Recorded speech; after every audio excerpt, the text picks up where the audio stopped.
How are you? Ready to go back to San Diego? Hopefully this week. That's theoretical.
Give me time to switch.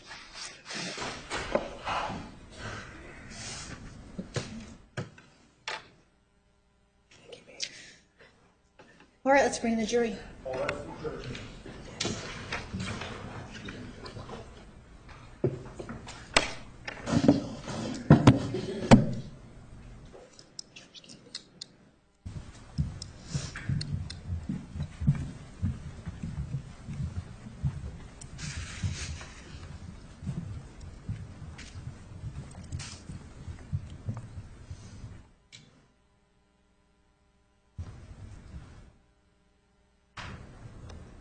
Please be seated. The record will show the presence of the jury, the defendant, and all counsel. Good morning, ladies and gentlemen. Dr. Fonseca, you are still under oath. Do you understand? Yes, I do, Your Honor. Thank you. You may continue with direct examination.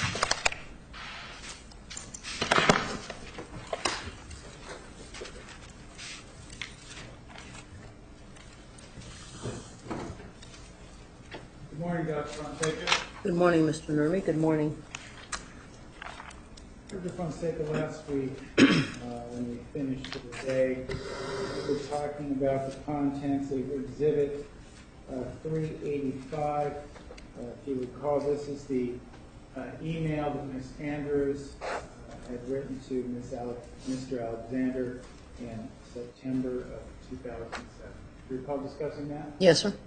I just want to talk about a few more things, mainly that last paragraph. Could you read that for us, please, Doctor? The last paragraph? Yes. Hopefully you can learn what you will learn from this and know that we did our good times. There were plenty of days when I was truly to be happy with you. Thank you for those. I don't regret dating you. However, please don't respond to this. I feel that I have been cheated on and lied to about it, and I do not wish to hear any more from you. And this, as I said a moment ago, this is September 2007. Is this the last, based on your review of all the materials, is this the last communication between Ms. Andrews and Mr. Alexander? It is not. And if I may approach, Your Honor? You may. Doctor, I'm showing you what has been marked as Exhibit 736. If you could be so kind as to look at that and without reading the contents to us, tell us what this is.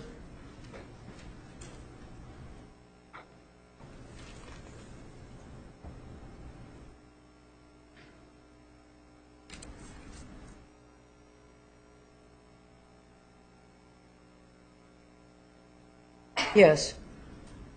What is this? What is the document at hand, Doctor? It's an email from Miss Lisa Andrews dated Friday, December the 7th, 2007. To whom has that email been sent?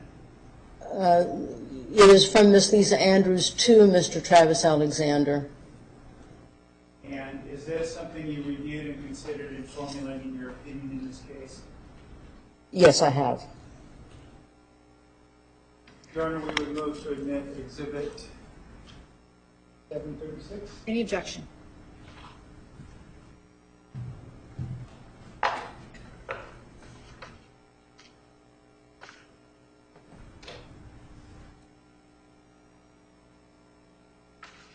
Have no objection. 736 is admitted.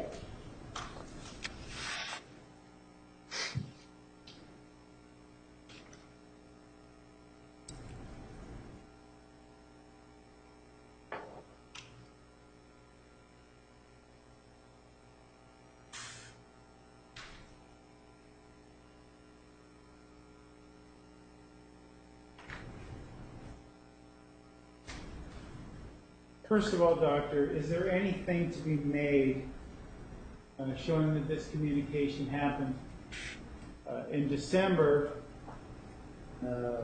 approximately 2 months, 3 months, after Ms. Andrews says, I don't want to hear from you anymore? When you talk about diagnosing this, or not diagnosing, analyzing this relationship, is there anything to be made of the simple fact that after Ms. Andrews tells Mr. Alexander he doesn't want to speak with her anymore, that we still have communication? Is there any explanation for that you're asking? Is there anything significant about that to you as you analyze this relationship? Well, yes, in the email that she had sent in September, she had articulated very clearly the things that she was unhappy about with Mr. Alexander. And said, don't call me, don't have, it sounded like a real letter of termination. This email that comes a couple of months after that, this is in December, the subject line is, I love you. You can see up here at the top, the subject line is that I love you. And she is talking about how much she loves him, and then talking about marriage. What it is significant to me about this is the infectiousness of Mr. Alexander. It's a similar thing to what Ms. Arias talked about. It's difficult. He's very persuasive. It's hard to say no to.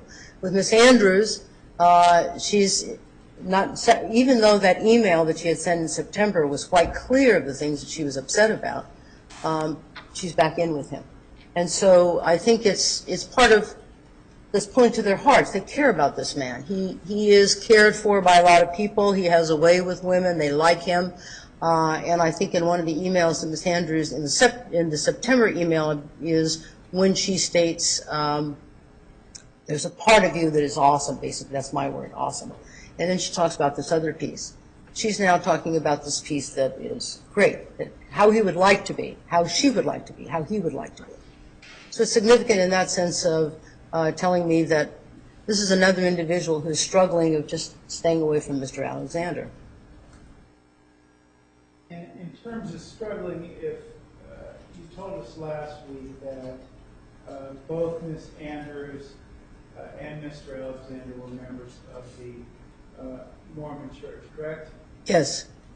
And one of the things we discussed is you recall discussing the lack of premarital sex. I'm sorry, Mr. Chairman, I cannot hear you. What I was asking is, do you recall having discussed the dynamics of the church as it relates to premarital sex? Yes, it prohibits premarital sex. That's a major value that they have. So let me then, and I'm sorry it's hard with this being here, let me start out, if you could read the paragraph beginning with we. We could have messed up Tuesday night, but we didn't. Thank you for being strong when I wasn't. Thank you. But then last night came. All those feelings came back even stronger again. Thank you for being so strong. I'm pretty sure I would have let you do anything to me that you wanted to. We touched each other inappropriately, and I'm sorry about that. You told me to seduce you, so I tried to. I admit I do not like to see you in that state of mind when I have control over you. Could you read that last sentence again, Doctor? Sure. I admit I do like to see you in that state of mind when I have control over you. If you could put the cursor to the side, it's covering up some of the words and I can't see it, please. Thank you. Thank you. Doctor, in this regard then, what do you make of the fact that this relationship is still, or these two individuals are struggling with the spiritual or sexual aspect of the relationship? In my opinion, that's the kernel for Mr. Alexander, is this piece of him that is a dedicated Mormon, is committed, is a temple worker, has his temple recommends, did his missionary, he's a priesthood holder. This is very important to him. This other side of him is the sexual side that is just, I think, more overwhelming than he had, I believe, more, in my opinion, more overwhelming than he is able to manage, to navigate. And Miss Andrews is struggling also, knowing that, you know, when she says, we touched each other inappropriately, I'm sorry about that. And she's talking about, I'm sorry, I lost my place, excuse me. Yeah. When she's talking about, you know, that she knows that she was inappropriate and that she's apologetic for that. So she's aware that, as he is, the parameters of sexual behavior before marriage, that's not something to be engaging in. And I think it's a struggle for both of them. Certainly more for him than for her.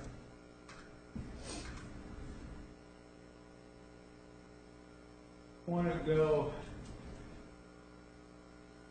to the next paragraph, if we could, beginning with Travis. Travis, what I'm trying to say is that I think I really messed up. I don't blame you for anything. I was spiritually weak because I have been going against my original prompting that I'm not ready for marriage. And I don't think that we are supposed to end up together either.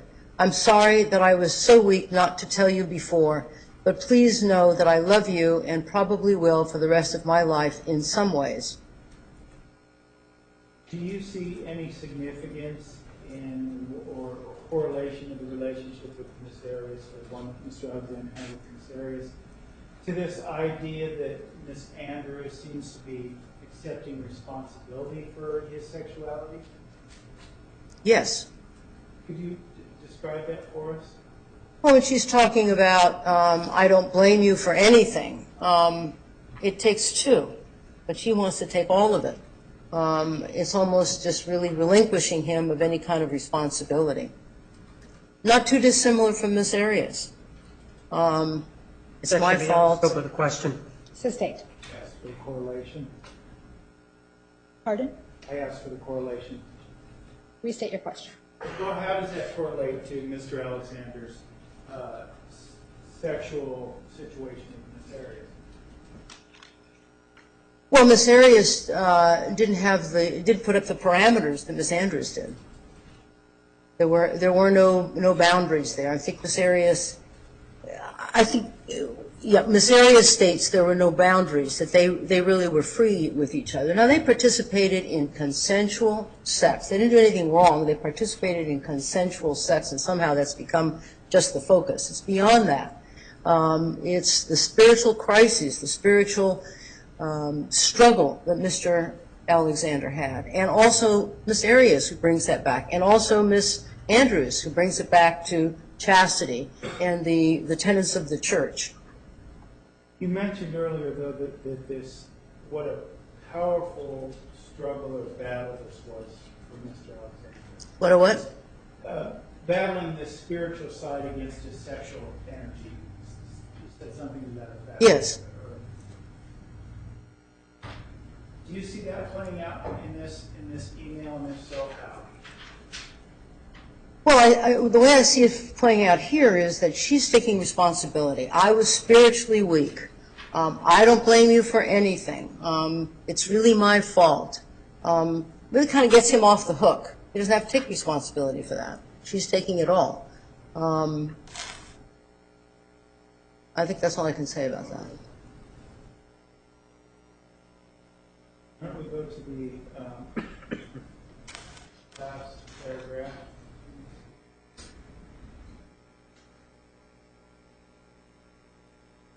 Did you want me to read that last one? Okay. You have always showed me respect to me. You serve me daily. You support me, my decisions, and my career choice. When we argue, you are quick to apologize. I love that you are so driven to meet your goals and that you have great love for people and you see their true potential. But somehow, even though there are so many things about you that I love, I know that you're not the one I'm supposed to marry. I don't think you have any idea how much I wanted to just say yes to you that night. You said that we should just get married. So, Doctor, in December, marriage and commitment in terms of Mr. Alexander's spirituality is also, marriage and commitment in terms of Mr. Alexander's spirituality is something that you've also discussed here as well. Yes. Does this paragraph speak to any of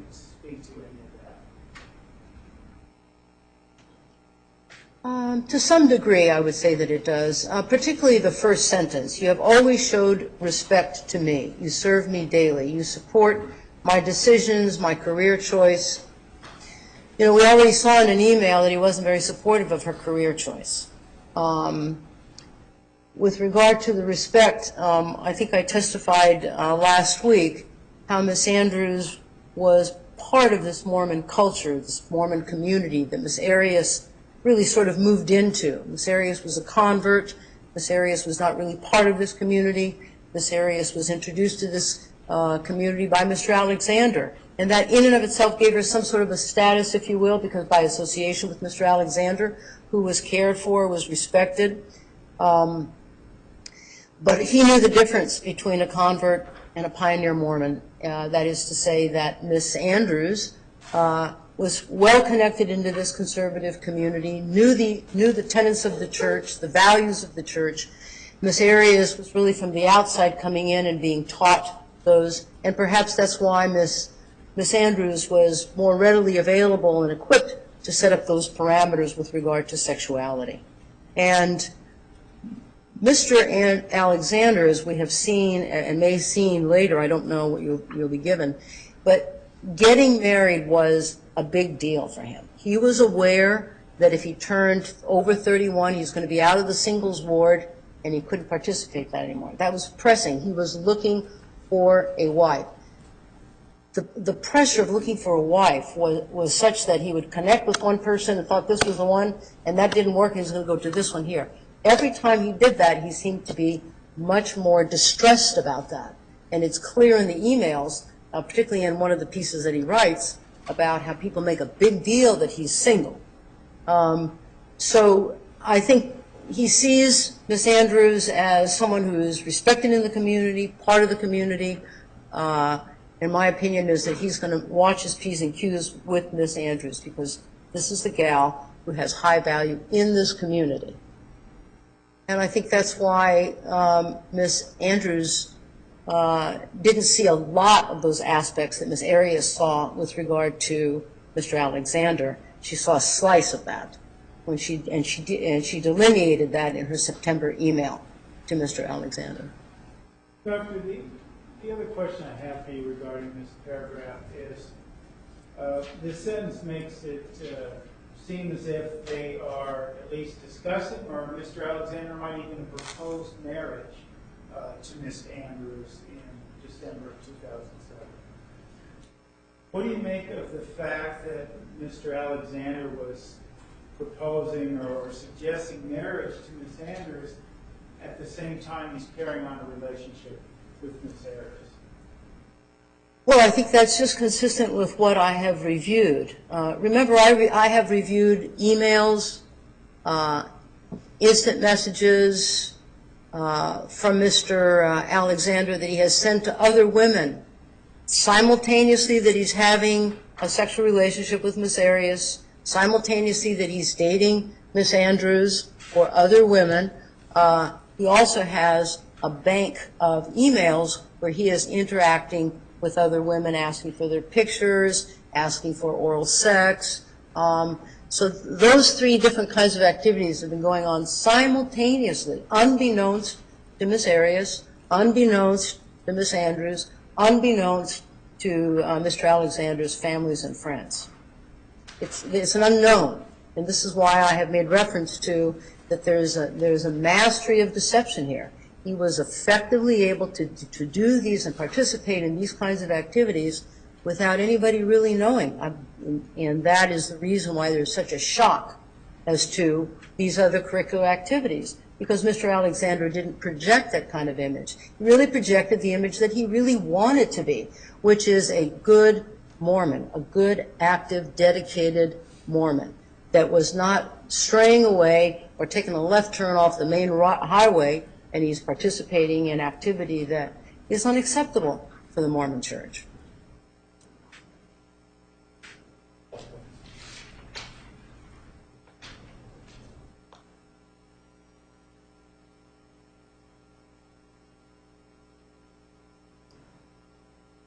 Let me draw your attention, Doctor, to one more paragraph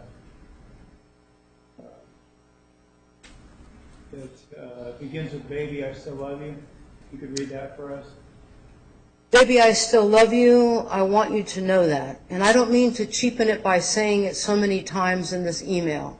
I just want to get the point across that I'm not upset with you, but I just want to be on the best terms with my Heavenly Father. He knows what's best for both of us, and apparently we are not the best ones for each other. That's not hard to imagine because I can't see myself being happy with anyone else, but He does know.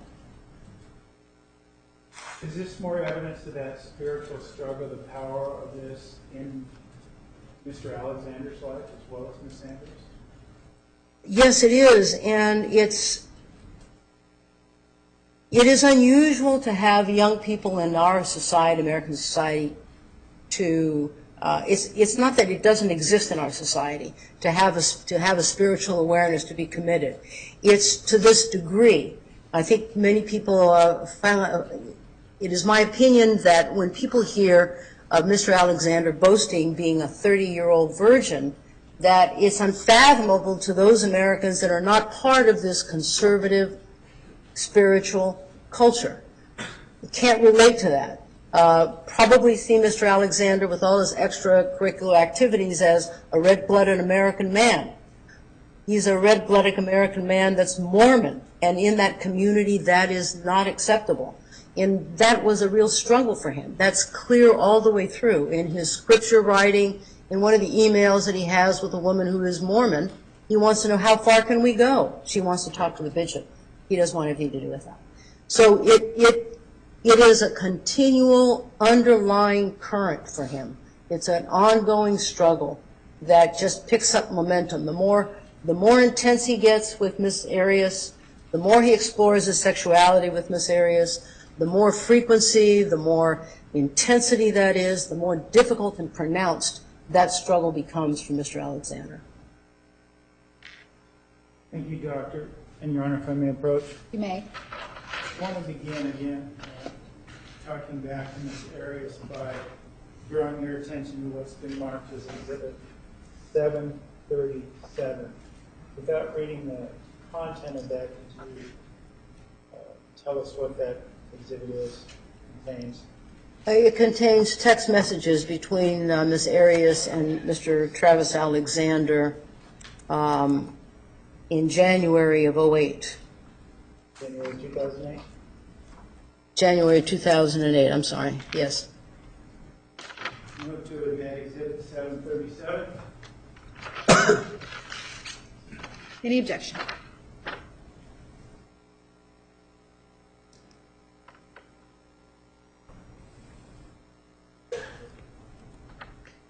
No objection.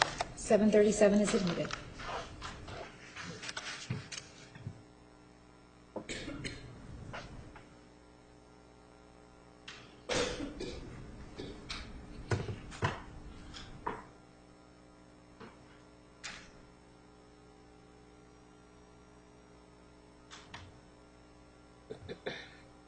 As we said, I want to, as I said a moment ago, I want to take this back to Ms. Arias's relationship with Mr. Alexander. And we talked a little bit, one of the things you said you reviewed was text messages, correct? Yes. And are these a portion of those messages? It's well put. It's a portion. There was it's a voluminous amount of information that's been accumulated in the case. So this is a portion, or one piece of it, shall I say. If I could draw your attention, Doctor, to the second message down, it's labeled, denoted as Yes. 8753. Yes, sir. A message, if you could read the text, the message that Mr. Alexander sent Ms. Arias. This is on New Year's Day, 2008. Happy New Year, Jodi, I love you.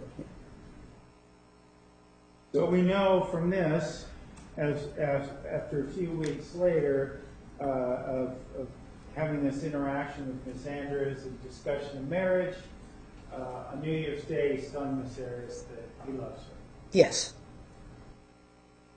Now, drawing your attention to this time period in January of 2008, Ms. Arias, well, let me ask you this. We've talked about the materials you have reviewed in this case. Did you also have discussions with Ms. Arias? I did. I interviewed Ms. Arias.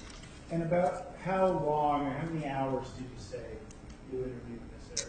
Arias? I interviewed Ms. Arias on two separate occasions, and I would probably say that I don't have the exact hours, but they were less than 8 hours.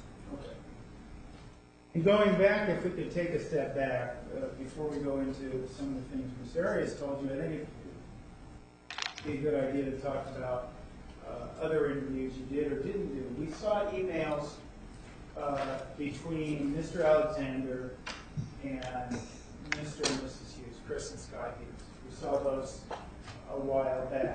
Yes. And we just saw the messages, the emails that Lisa Andrews and Mr. Alexander exchanged. Yes. My question is, did you interview any of these people? Which people? Did you interview Chris or Scott Hughes? I did not. And why not? I didn't interview Mr. and Mrs. Hughes for a couple of reasons. One is, as I said on Thursday or Wednesday of last week, that it would be foolish for me to just, this is an expanded answer, so I'd like to just forewarn you ahead of time. Sure. I didn't interview Mr. and Mrs. Hughes or other individuals. As I said on Thursday or Wednesday of last week, that Ms. Arias had changed her story. I was not going to just rely on what Ms. Arias had to state. So I started from the outside and I worked in, because there was questionable credibility or reliance on Ms. Arias. So I used the state witnesses, Mr. Martinez's witnesses, and the people that he relied on. I looked at the interrogation tapes of Mr. Flores with Mr. and Mrs. Hughes, one that was done in October of '08. Mr. Hughes describes to the detective that Mr. Alexander was, quote unquote, rough around the edges. The interview was for a period of time. At no time in that interview did Ms. Hughes or Mr. Hughes talk about the things that they had articulated with regard to Mr. Alexander's background in terms of him being abusive to women, gutting women. They made absolutely no mention of that. It was as though that really did not exist.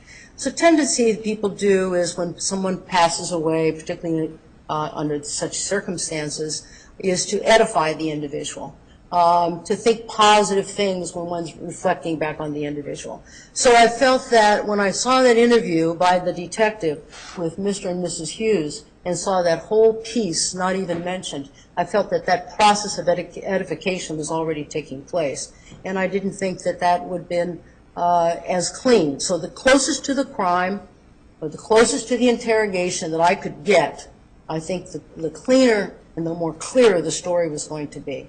And so for that reason, I did not interview them. I couldn't interview the Alexander family because I'm prohibited from doing so. It's the victim's family. What about Lisa Andrews? I did not interview Ms. Andrews also. I saw her on the stand after after the emails that she had sent to Mr. Alexander, and certainly after his death. And I could see that in the questioning by Mr. Martinez or the fashion of the questioning, it did not really allow her to expound further. In fact, it almost ended as though that she Objection, wasn't. vouching. Sustained. Is there something about her testimony that made you feel as if the evidence wouldn't be as clean if you interviewed her at the present time? Yes. Could you explain that to us? I felt part of that edification process was occurring with Miss Andrews as well. There was a soft peddling, if you will, about the things that she had written about Mr. Alexander, that he was vulgar, that he was grabbing at her, his sexual energy. I felt like that was downplayed. That was, and I felt that that was part of that edification process. He was a man that was cared for in this community. It was just horrible what had happened to him. Objection, relevance. Sustained. Doctor, moving ahead now to these 8 hours you spent with Ms. Arias, and you mentioned her questions of credibility. Why, in that regard then, why even interview Ms. Arias at all? Well, it's easy to say, she's a liar, she's a liar. I hear that a lot in this case. She's a liar, she's a liar, she's a liar. Yes, she is, to some degree. She changed her story. But I also noticed that there's a picking and choosing, and there's no challenging in some of the things that Ms. Arias states.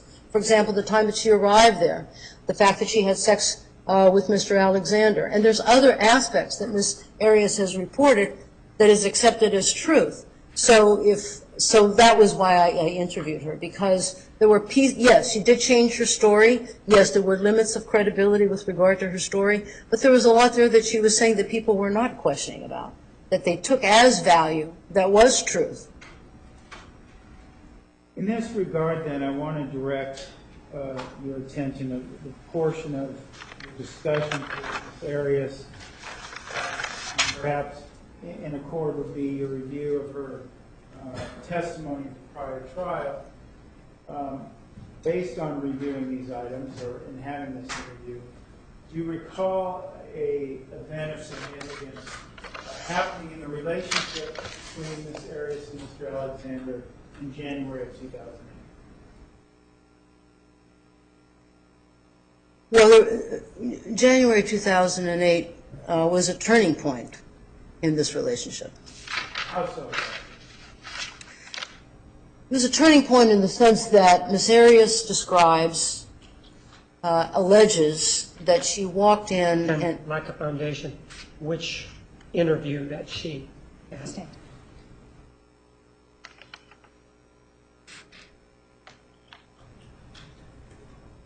This allegation that you're talking about, was this made during her testimony? I can't hear you. Was this made during her testimony in the prior trial? The allegations about January 2008? Yes, And that was made under oath. it was.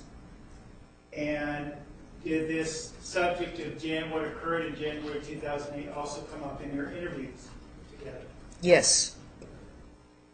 Based on that, can you please describe for us this turning point that happened between Mr. Alexander and Ms. Arias in January of 2008? Objection, lack of foundation, which interview? When she interviewed her, she said two. Approach, please.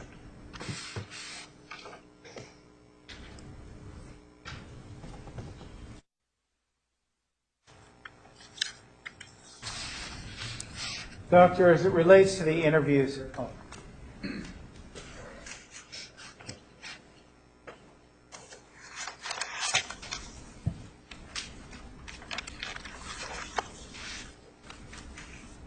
Doctor, as it relates to the interviews you had, Ms. Arias, do you recall when those occurred? They occurred in, I believe, May and in August. Of which year? 2014. I'm sorry. All right. Now, Doctor, what, based on these interviews and the review of her testimony, what seminal event took place in the relationship between Ms. Arias and Mr. Alexander in January 2008? There was the allegation that Ms. Arias had made, that she alleged that she had walked in and found Mr. Alexander masturbating to image of a young boy. And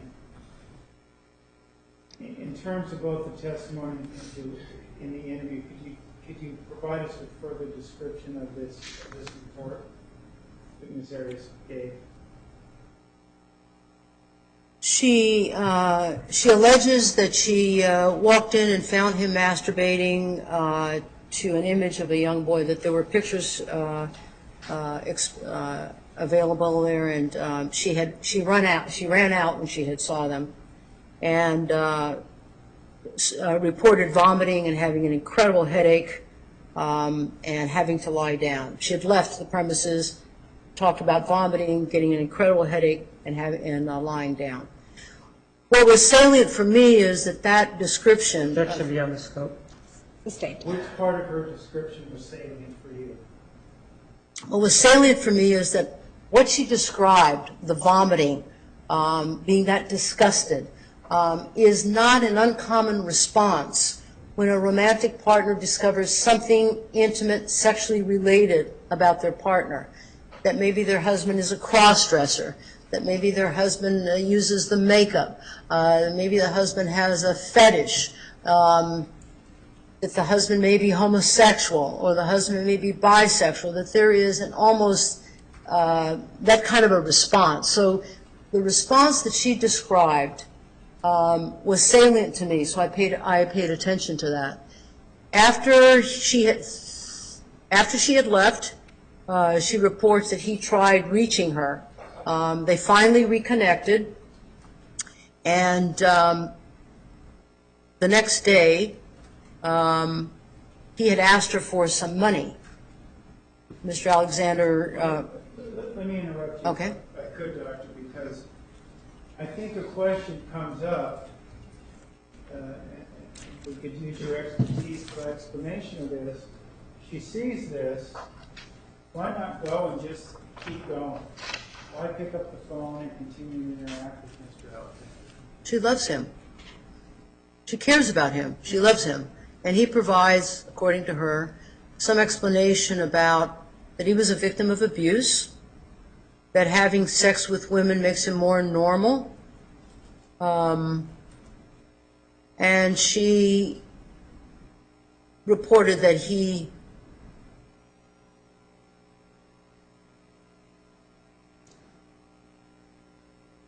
was wanting to manage that, and I think he talked about having sex with women made him feel more normal. This is what she reports.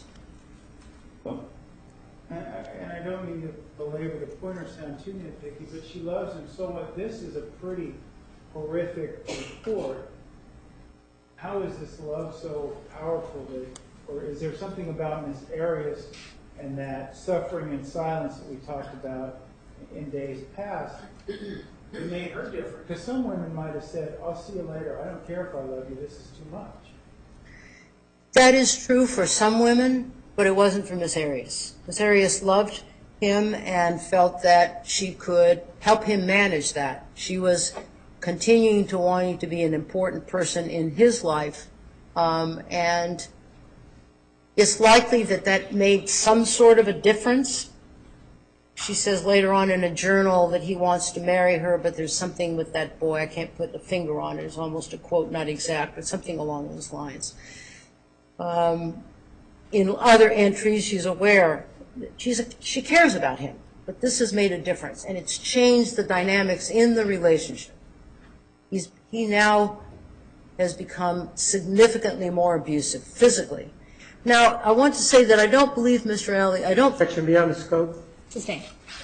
Well, let me ask you this, Doctor, before we move on from this allegation, this issue regarding its validity. Is there more, based on your analysis of the materials you reviewed, is there more to this allegation than just the word of Jodi Arias? Objection, vouching validity. Rephrase. Did you find more evidence to support the idea that Mr. Alexander had an interest in children, sexual interest? There are other indicators that Mr. Alexander had an interest with individuals who are under the age of 18. If I may approach, Your Honor. You may. Doctor, for your assistance with questions, I'm going to hand you what's been marked as Exhibit 420. Oh. Doctor, in terms of, and let me know if you need to refer to Exhibit 420 when I ask you a couple of questions, okay? It is a multitude pages, and I believe what you're handing me is, so I don't know if I can get it just on memory, so I may have to reference it. Okay, that's what I'm saying. If you don't understand the question or you need to refer to that, you're welcome to take whatever time you need to find the place, okay? You recall prior in your testimony telling us that one of the things you reviewed was a sex tape, a phone sex tape recorded between Mr. Alexander and Miss Arias. Yes. And do you recall approximately when that conversation was recorded? That was in May 2008. And is there anything about what happened or what you heard on that recording made on May of 2008 that is consistent with Mr. Alexander expressing an interest in young children? Yes. And what specifically, Doctor, would those things be? Well, Mr. Alexander makes a comment about Miss Arias that her orgasm sounds like a 12-year-old girl. Miss Arias seems surprised by the comment and says, "What?" Objection, vouching. The tape speaks for itself. We've heard it. Sustain the objection. Okay. Miss Arias makes a comment, and does Mr. Alexander say this same comment again? Yes, he adds to it. He says it's like corking the pot of a 12-year-old. Now, Doctor, does that commentary in and of itself, as you said, it would show an interest in younger children. Or would it show an interest in younger children? I would be hard-pressed to say that that one comment says an interest in young children, but it raises, it halts me, it pauses me. I want to take a look at this, and I want to see if there are other indicators, because he's referencing a minor. Normally, men don't make comments about "you sound like a preteen having an orgasm," and so that raised my eyebrow in terms of, is there something else here? If not here, in other areas that may indicate that. That's what I can say about that. Well, let me ask you this. You talked about this conversation between Mr. Alexander and Miss Arias that, where he confesses an interest in about how having sex with adult women makes him feel more normal. Do you remember telling us that a few Yes. months ago? Okay. My question then is, these comments Mr. Alexander made,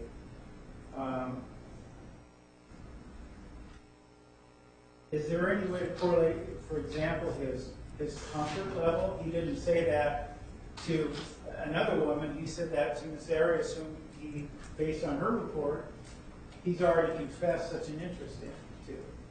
Yes. Do you see a correlation in that, his comfort level and her report? I see that as an evidence of a comfort level, and in my opinion, his comfort level is growing with Miss Arias sexually. For both of them, these are two people who are engaging in a variety of sexual activity that is private, intimate, and consensual. Never thinking that it's going to be on the internet or in a court of law talking about it. This was private, consensual sexual activity.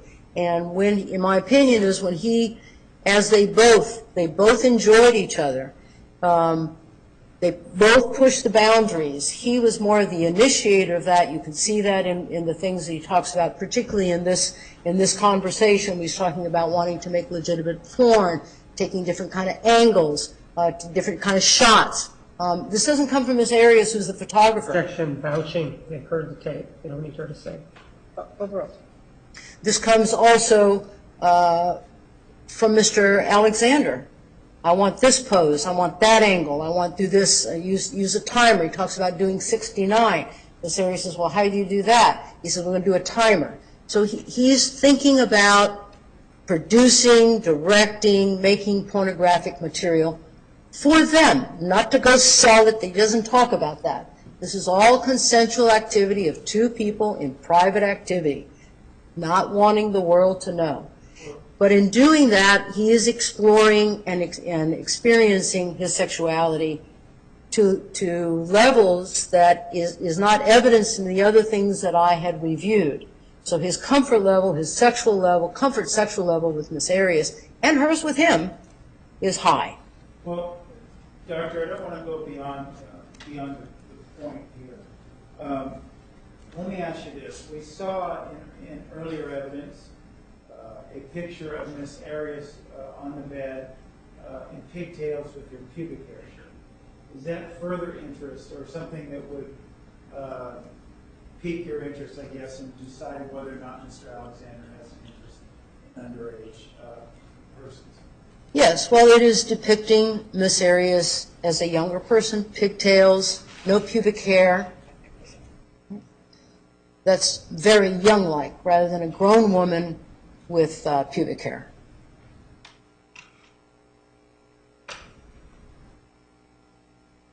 Are we here, Doctor, to say that Mr. Alexander is a pedophile?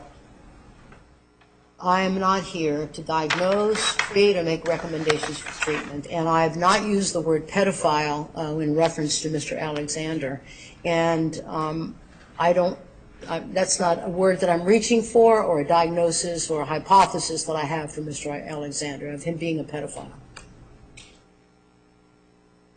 And Doctor, is there any other, just a yes or no, are there any other bits of evidence that point to Mr. Alexander having an interest in underage persons?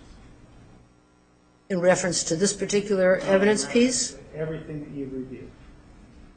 there are other indicators.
Your Honor, if I may approach. You may. Doctor, I'm showing you what's been marked Exhibit 738.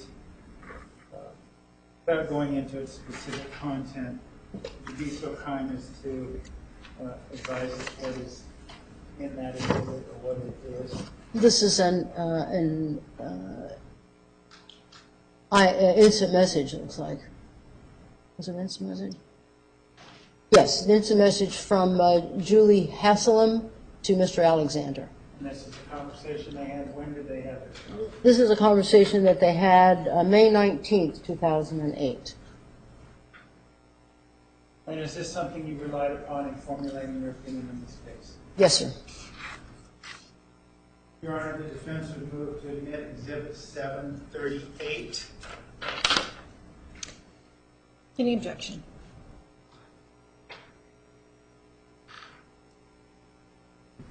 No objection. 738 is admitted.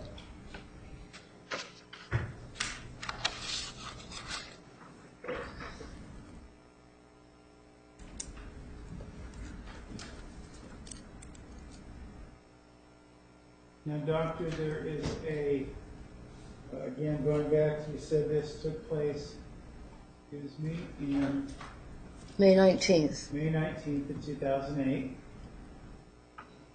And what, doctor, is significant to you about this conversation as it relates to Mr. Alexander's sexual interest? In this particular is, he's asking this individual to find him a wife. He's looking for, again, he's looking for a wife. And I'll have to, it says, I'm starting where it says, Sarah is way too cute, but a little young. So with some of these messages, it's difficult to know if you read it from the top down or from the bottom up. So I'm not sure how you want me to read this, from the top down, because instant messages usually start from the bottom up. So I don't know. How are you reading it, and what is this? Well, the thing that I zero on is, regardless of whether you read it from the top up, down, or the bottom up, either way, the message is clear. When he talks about, well, then you are, Sarah, let's start with here. I have faith in you. We'll go down here. It says, find me a wife while you're at it. I'm working up now. Find me a wife while you're at it. I'll do my best. I have faith in you. Sarah is way cute, but a little young. Mr. Alexander, no such thing. Well, then you are too old. Never.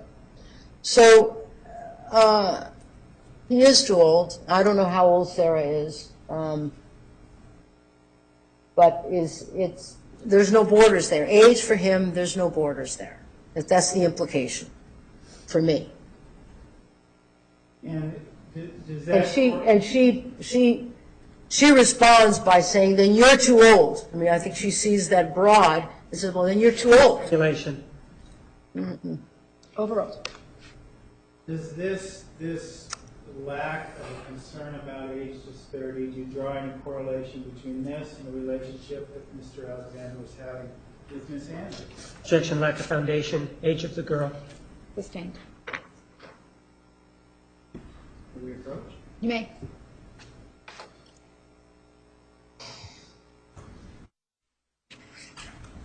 Objection overruled. You may continue.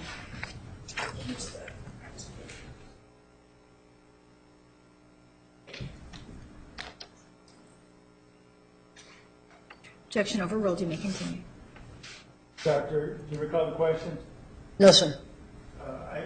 My query to you was whether you saw any correlation between this discussion about this girl being too young and the age disparity between Mr. Alexander and Ms. Andrews. Yes, it's another indicator, yes. Recall that I said last Wednesday or Thursday, forgive me, I don't remember the exact day it was that I testified, but I talked about there being a 10 or 11-year difference between Ms. Andrews, who was 18, 19 at the time, and Mr. Alexander, who was 30 at the time. But at the same time, Doctor, we don't know how old this Sarah person is, do we? No, we don't know. And it would be unfair. Beyond the scope of the question. Sustained. And in terms of your analysis, your objective analysis, how would you process a piece of data, if you will, where you don't know the particular age that's being referenced? Well, I'm not making an assumption that Sarah is way too young because I don't know. I'm only going by what the individual indicated. And it would be unfair for me just to rely on one data point, right? That for me, there has to be a constellation of variables, a constellation of factors that that formulate and gives one confidence in terms of the conclusions that one is starting to arrive at. And so what we've seen here is what he's talking about, corking a 12-year-old girl. You sound like corking the pot of a 12-year-old girl. Here it's, never, when she says, then, it says here, Sarah is way cute but a little young, no such thing, his response is. And then she says, well, then you are too old, and he responds, never. So now we have, there's a number of variables here, 2 or 3, that is starting to pile up. If we just took one, it would be unfair to Mr. Alexander. But if we start seeing several variables, several factors, a constellation that's starting to formulate, then one can formulate a hypothesis. Something else going on here. And in regard to that hypothesis, if I might approach Ryan, Yes. I want to show you what's been marked as Exhibit 739, Dr. and see if you recognize that. Yes. Is that document something that you reviewed and relied upon in formulating your opinion? Yes. And Doctor, if you could just, without going into the content, describe what the document contains. It's an email, not describe the content? Yes. Just who is it from and who is it to? It's from somebody by the name of Damien Ashdown, and it is to Mr. Alexander. And when was this sent out? And this was sent in April of 2007. Your Honor, at this time, the defense will be moving to admit Exhibit 739. Any objection? No objection. 739 is admitted.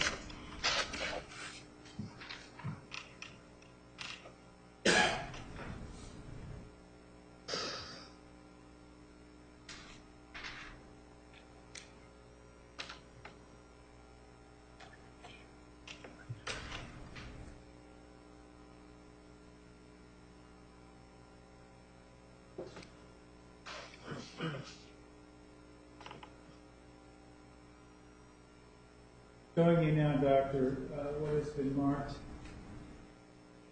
as Exhibit 739. Yes. The content of the email being, could you read that for us? The content of this email, where the subject line is Lexi, the proof is in the pudding, and the content of the email is stop emailing my 9-year-old daughter. Thanks, Damien Ashdown. So this is, again, an accumulation of factors, accumulation of variables, that it's not just one, it's not just the report of what Ms. Arias stated. We put that aside, and we look at this email, we look at his comments in the recording that he makes to Ms. Arias, we saw the other email when he's talking about never's too young. There's no age limit. And then we have this here. But Doctor, to be fair, couldn't it just be said that this might have been a response to a mass marketing, some kind of sales attempt Mr. Alexander was trying to make? Certainly, it could be that. But again, it's an accumulation of factors that just happen to be there. It would be foolish to ignore that. Open the question. Sustained.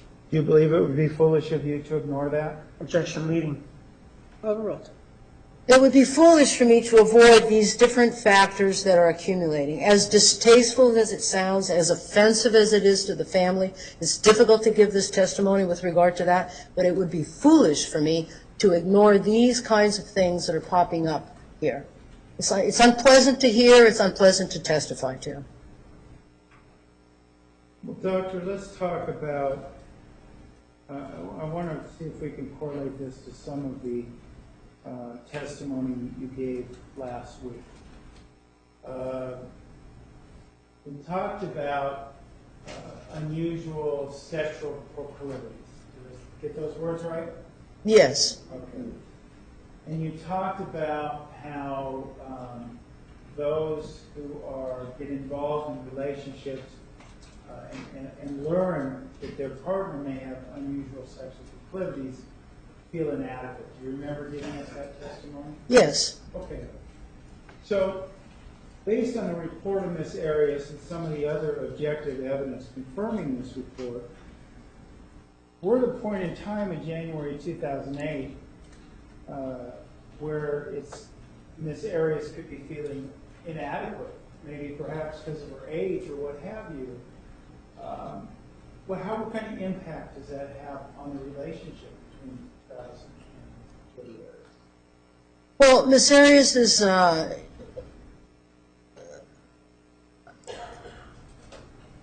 my opinion is that through the different things that I had reviewed, it appears that Ms. Arias certainly impacted in terms of her self-esteem, her self-worth. She writes in her journal, "I'm a shadow of what I was. I feel like a broken person. I feel like the negativity has spread in me like a cancer." She was suicidal. This exacerbates as time goes on. It's just picking up steam, and she's feeling more depressed, more isolated, more insecure, lack of self-worth. It's just accumulating. It's building. And what about Mr. Alexander's half of this relationship in terms of this seminal event? How is this affecting his half of the relationship? Well, it is likely that Mr. Alexander was greatly distressed at the discovery of, let me go back and make a U-turn. It's likely that it's distressing to Mr. Alexander that he has such proclivities and such interest. It is likely that he was feeling extremely distressed about it, as well as distressed that Miss Arias came upon this material. The next day, he's abusive to her, physically abusive to her. That may be part of that agitation, that disappointment within himself. I see this as a man who is really in spiritual crisis. He's really struggling. He wants to be a good Mormon. He's there every Sunday in a suit, front row. Mr. Mortensen, one of his friends that was interviewed, describes this. Mr. Alexander, I termed it Scripture English, that he is speaking in English, but he's got Scripture interweave this. His religion is important to him. He wants to live by that, but he can't quite reach those keys. He just can't quite get there. It's distressing to him. And it's likely that he has a concern that Miss Arias is going to tell somebody about this. It is interest that Miss Arias doesn't say anything about this until, I believe it's 2009. Miss Arias has not wanted to say a lot of, and you can see that in testimony, and that's part of being an abused woman, is protecting until much later, as we are here, where other things come out. So, in my opinion, Mr. Alexander was very distressed, perhaps not only by the discovery of Miss Arias, but there were other things that were going on in his life that was very distressing, that other emails that he wrote to other women that he was communicating with, that he was in silent despair, that he was just consumed with worry. That was his actual words. I was consumed with worry. His wording was, I was in silent despair. I don't think people around him knew that. It doesn't appear that people were in tune to how despair and how concerned. Miss Hughes and Mr. Hughes, in around February and March, reported to the detective, Flores, when they were being interrogated, that Mr. Alexander was very stressed, very distressed and stressed in February and March. This is shortly after this incident, within a month after this incident. Miss Arias writes about him being very distressed. All three of these individuals independently recommended Mr. Alexander to see a bishop, to seek counseling, and he doesn't. So there's a lot of things. It's almost like a parallel process. There's a lot of things going on for both of these individuals, bothly intensely interweaved into their lives, but for different reasons. For Miss Arias, it's the unrequited love where she talks in the latter part of 2007 that she's feeling taken advantage of. Mr. Alexander, in his emails to other women, talks about being consumed, being in despair, in silent despair. Those are his words. So there's dynamics that are privately going on that the outside world are unaware of. Mr. Alexander's family, friends don't talk about what actually is going on with Mr. Alexander during that time.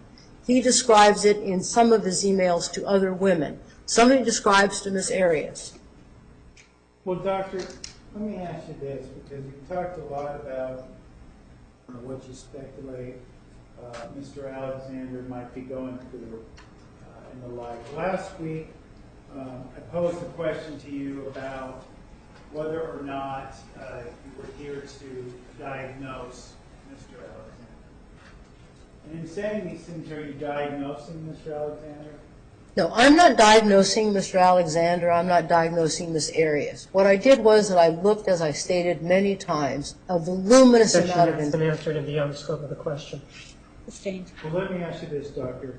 How is it that you can feel comfortable within your ethical parameters as a psychologist to make all these assertions or conclusions, whatever you want to call them, about just asking about Mr. Alexander? How is it that you can say all these things about Mr. Alexander? I can say these things about Mr. Alexander. Not having interviewed him, I'm cognizant of that. Obviously, I can't interview him because of his demise. But what did I look at? I looked at the interviews from friends. I looked at the text messages that he sent to the different women that he thought were private. It was not going to be exposed here for the family and friends to see or the world to see. The recorded sex tape between him and Miss Arias. The emails that exchanges that he had with Miss Sky Hughes, exchange that he had with Mr. Hughes, Mr. Alexander's siblings speaking to the jury, the victim impact, giving another picture of Mr. Alexander. Mr. Alexander's writings, a book that he was writing, things on his Facebook page. He was writing an autobiography, things that came out of his words. As I said, I wanted to rely on things that were closer to Mr. Alexander because it was questionable about Miss Arias. As I said last week, I would be foolish if I just relied on that. So I really needed to look at a breadth of information. I didn't go through all 30 to 50 boxes of evidence because I don't always get all of it, but I got a voluminous amount of information from that. And from that, I gleaned from that was directly from Mr. Alexander. Not that he said, she said, it was from Mr. Alexander. His writings, his diary, his journal, his interviewing, his being videotaped. I got it from Mr. Alexander. Doctor, going back to January of 2008, let me ask you, do you recall reviewing an interview with a Mr. Taylor Searle? Yes. That was done recently. And do you recall him speaking to anything that was going on in Mr. Alexander's life in January of 2008? Yes, he reported that Mr. Alexander had lost his temple recommend. Now, for those of us that are not part of that community, the Mormon community, what does that mean? I mean, it doesn't mean anything to us. It didn't mean anything to me. I'm not Mormon. But for a Mormon, for Mr. Alexander, it's a big deal. It's a public acknowledgement that you're not allowed to go into the temple, that something has happened. If I had a family member that was getting married and I didn't have my temple recommend, I couldn't go in there and witness the marriage. I had to be outside standing behind a line. So that it was almost like a public admonishment that something had happened. This is very important to Mr. Alexander. His religion is very important. I think most individuals don't understand the importance of that for this man. This was really important to Mr. Alexander. I was unaware that he had lost his temple recommends until that interview that was had with Mr. Searle. That was public knowledge, that was not out there. I couldn't find that anywhere until he had reported that more recently when he was being interviewed. So that also was going on in January, on top of other things that was going on for Mr. Alexander. So he had his own hell that he was going through. He had his own hell that he was dealing with. And that likely was a major thing in this man's life, that he had lost his temple recommend. He was a temple worker, and he couldn't do that. That's major in this community, where he was recognized as a temple worker. He was recognized as a priesthood holder. Doctor, moving forward from this, Mr. Nerman, we're going to take a 10-minute recess at this time. Ladies and gentlemen, 10 minutes, 10 minutes. Please remember the admonition.